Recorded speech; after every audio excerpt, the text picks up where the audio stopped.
Sunday ಬಂದಿದೆ, ಬಿರಿಯಾನಿ ಮಾಡ್ಕೊಡ್ತೀಯಾ? ಬಿರಿಯಾನಿ ಮಾಡ್ಬೇಕಾ? Okay, ನನ್ ಫೇವ್ರೇಟ್ ಹೈದರಾಬಾದಿ ಬಿರಿಯಾನಿ ಮಾಡ್ತೀನಿ. ಓಕೆನಾ? ಯಾವ ಬಿರಿಯಾನಿ ಆದ್ರೆ ಅಂತೆ, ಬಿರಿಯಾನಿ ಮಾಡಿದ್ರೆ ಸಾಕು ನಮ್ಗೆ.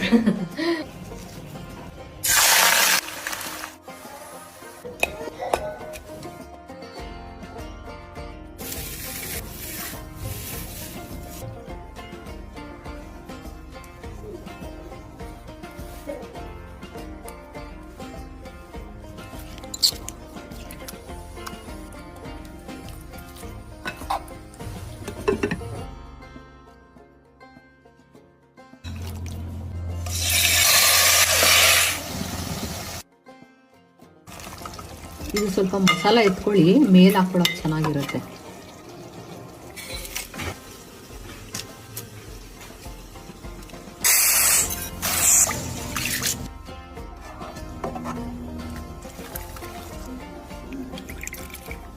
%90 ಇದ್ರೊಳಗೆ ಬೇಯಿಸ್ಕೊಂಡ್ಬಿಡ್ಬೇಕು.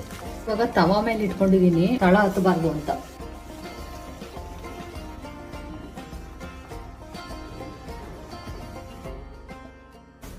ಹೈದರಾಬಾದಿ ಬಿರಿಯಾನಿ ಲವರ್ಸ್ ಕೇಳ್ತಾ ಇದ್ರಲ್ಲ, ಬನ್ರಪ್ಪ ಬನ್ನಿ. ರೆಡಿ? ಓ ಮೈ ಗಾಡ್,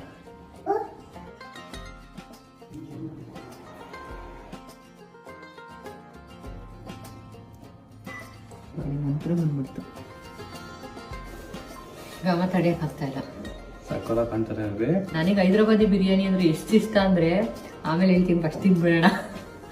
ತಿನ್ನೋಣ. ಪರ್ಫೆಕ್ಟ್.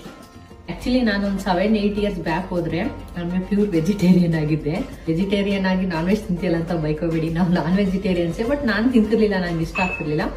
ಆಮೇಲೆ ಆಫೀಸಲ್ಲಿ ಫ್ರೆಂಡ್ಸ್ ಜೊತೆ ಹೋದಾಗ ಅವ್ರು ನಾನ್ ವೆಜ್ ತಗೊಳ್ಳೋರಲ್ಲ, ಹೈದರಾಬಾದಿ ಬಿರಿಯಾನಿ ತಗೊಳ್ಳೋರು. ಅವಾಗ ನಾನು ಜಸ್ಟ್ ರೈಸ್ ಅದು ಇದು ತಗೊಂಡು ತಿನ್ನಕ್ ಸ್ಟಾರ್ಟ್ ಮಾಡಿದ್ದು. ಅವಾಗಿಂದ ನನ್ಗೆ ಹೈದರಾಬಾದಿ ಬಿರಿಯಾನಿ ಅಂದ್ರೆ ಸಖತ್ ಫೇವ್ರೇಟ್. ನಮ್ಮ ಮನೇಲಿ ಯಾವಾಗ್ಲೂ ಮಾಡ್ತಾನೆ ಇರ್ತೀನಿ. ಇವಳು ಫೇವ್ರೇಟ್ ಅಂದ್ರೆ ಸ್ವಲ್ಪ ಎಕ್ಸ್ಟ್ರಾ ಸ್ಪೆಷಲ್ ಆಗಿ ಮಾಡಿದಾಳೆ, ಹೊಟ್ಟೆ ಎರಿತಾ ಇದೆ. ಯಾರೆಲ್ಲ ಹೈದರಾಬಾದಿ ಬಿರಿಯಾನಿ